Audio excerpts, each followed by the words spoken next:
Welcome to this short tutorial showing you how to create a virtual table or group of students in Microsoft Teams. Click on the three dots next to the name of your team, then click Add Channel. Give the channel a name such as Table 1.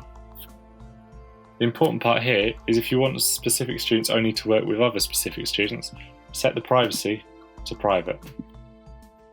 Then click Next.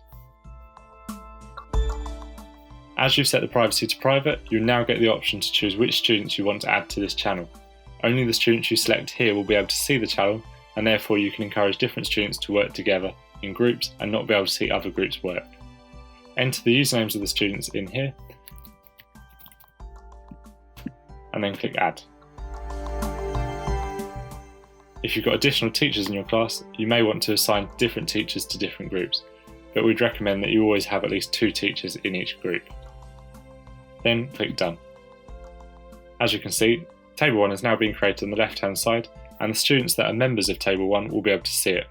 All the other students won't be able to see this listed. These students can then have different conversations or work on projects together, but won't be able to see what the other groups are doing. This really is useful to encourage different group work activities in your lessons. Thank you.